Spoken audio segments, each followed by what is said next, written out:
السلام علیکم ورحمۃ اللہ وبرکاتہ۔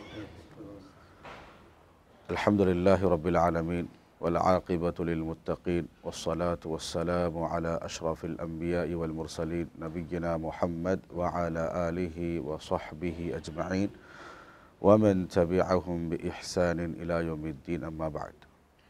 اعوذ باللہ من الشیطان الرجیم۔ لعن الذین کفروا من بنی اسرائیل علی لسان داود وعیسی ابن مریم ذلك بما عصوا وكانوا يعتدون كانوا لا يتناهون عن منكر فعلوه لبئس ما كانوا يفعلون۔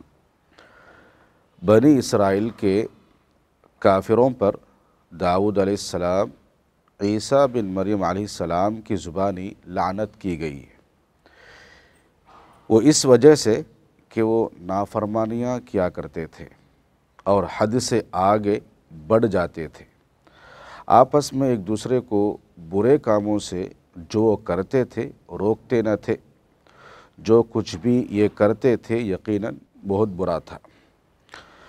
حضرت نعمان بن بشیر رضی اللہ عنہ سے روایت ہے، نبی کریم صلی اللہ علیہ وسلم نے فرمایا، مثل القائم علی حدود اللہ والواقع فیہا کمثل قوم استہموا علی سفینہ۔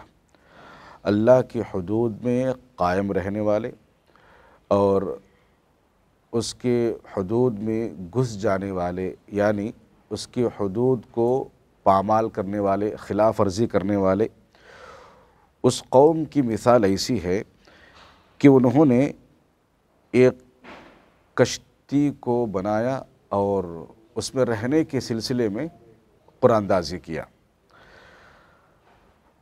فَأَصَابَ بَعْضُهُمْ أَعْلَاهَا وَبَعْضُهُمْ أَسْفَلَهَا۔ تو جب انہوں نے قرآن کیا تو اس میں سے بعض لوگوں کو کشتی کا اوپر رہنے کا حصہ ملا، اوپر کا حصہ ملا، اور بعض لوگوں کو نیچے کا حصہ ملا۔ فَكَانَ الَّذِينَ فِي أَسْفَلِهَا إِذَا اسْتَقَوْا مِنَ الْمَاءِ مَرُّوا عَلَى مَنْ فَوْقَهُمْ۔ اور جو احباب کشتی کے نچلے حصے میں تھے، جب بھی انہیں پیاس لگتی، پانی کی ضرورت پڑتی، پانی لانے کے لیے وہ جاتے تو اوپر والوں سے گزرتے پانی لینے کے لیے۔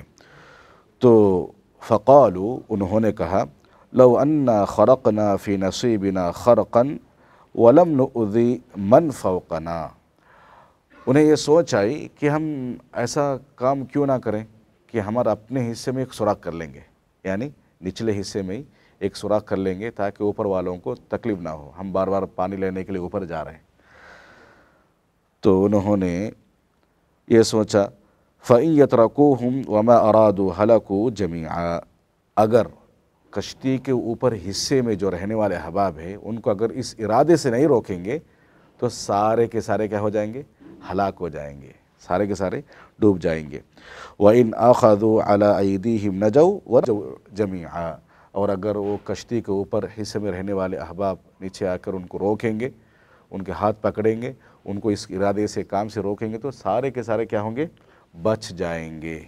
اور اسی طریقے سے حذیفہ رضی اللہ عنہ سے روایت ہے، نبی کریم صلی اللہ علیہ وسلم نے فرمایا، والذی نفسی بیدہ لتأمرن بالمعروف ولتنہون عن المنکر او لیوشکن اللہ ان یبعث علیکم عقابا منہ ثم تدعونہ فلا یستجیب لکم۔ حضرت حذیفہ رضی اللہ عنہ سے روایت ہے، نبی کریم صلی اللہ علیہ وسلم نے فرمایا، قسم ہے اس ذات کی جس کے ہاتھ میں میری جان ہے، تم بھلائی کا حکم ضرور دینا اور برائی سے ضرور لوگوں کو روکتے رہنا۔ اللہ تعالیٰ اپنی طرف سے تمہارے پر عذاب بھیج دے، پھر تم لوگ دعا کرو گے مگر قبول نہ کی جائے گی۔ ہم جب تک برائی سے روکتے رہیں گے اور بھلائی کا حکم دیتے رہیں گے، اس وقت تک کیا ہے اللہ تعالیٰ عذاب کو پکڑ رکھتا ہے۔ جب معاشرے میں برائی زیادہ ہو جائے، لوگ دیکھ کر بھی خاموش رہیں، نہیں روکیں گے، تو وہاں پر کیا ہے اللہ کا عذاب آئے گا، تو اس میں اچھے اور برے کیا ہے وہ عذاب کے شکار ہو جاتے ہیں۔ پھر ان کا حساب اچھے والوں کا، نیک لوگوں کا حساب اللہ کے اوپر ہے اور برے لوگوں کا حساب اللہ پر ہے۔ تو یہاں پر معاشرے میں صالح معاشرہ بننے کے لیے اس کی بنیادی شرط یہ ہے کہ لوگوں کو اچھائی کا حکم دے اور برائی سے روکتے رہنا چاہیے۔ یہ صرف لوگ یہ نہ سمجھے کہ بھئی یہ کام تو علماء کا ہی ہے، ہمارا نہیں ہے، ایسا نہیں ہے۔ ہر فرد اپنی جگہ یہ سوچے کہ بھئی جہاں بھی برائی ہو رہی ہے اس کو میں روکنے کی کوشش کروں گا اور لوگوں کو اچھائی کا حکم دیتے رہوں گا۔ لوگوں کو اچھائی کا مطلب کیا ہے؟ لوگوں کو توحید کی طرف بلانا اہم ہے، ان کا عقیدہ صحیح کرنا ضروری ہے، اور لوگوں کو شرک سے بدعات سے روکنا بھی یہ کیا ہے؟ ضروری ہے۔ تو انسان کو چاہیے کہ اچھائی کا حکم دیتے رہیں جہاں تک ہو سکے، اور برائی سے روکتے رہنے کی کوشش کرنا چاہیے۔ دیکھیے بنی اسرائیل پر کیوں لعنت بھیجی گئی؟ وہ لوگ برائی چلنے کے باوجود بھی خاموش رہتے تھے۔ برائی کا کام ہوتا تھا، گناہ کے کام ہوتے تھے، تو تب یہ دیکھ کر کے خاموش رہتے تھے۔ تو جہاں تک ہو سکے ہم خاموش نہ رہیں، بتائیں کہ بھئی ایسا ایسا، ان کو اصلاح کرنے کی کوشش کرنا چاہیے۔ اصلاح میں بھی نرمی کا پہلو اختیار کرنا چاہیے، کیونکہ سخت لہجہ یہ کسی کو بھی پسند نہیں آتا ہے۔ تو ان تمام باتوں سے ہمیں اس بات کا پتہ چلا کہ جہاں کہیں بھی ہم برائی کو دیکھتے ہیں تو اس کو روکنے کی کوشش کریں، اور ہمیشہ اچھائی کا حکم دیتے رہیں، کیونکہ اچھائی کا حکم، بھلائی کا حکم دینے والوں پر کیا ہے؟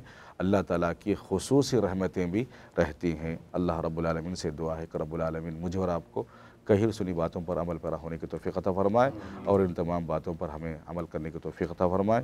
اچھائی کا حکم دیتے رہنے اور برائی سے جہاں تک ہو سکے روکنے کی توفیق عطا فرمائے۔ آمین۔ السلام علیکم ورحمۃ اللہ وبرکاتہ۔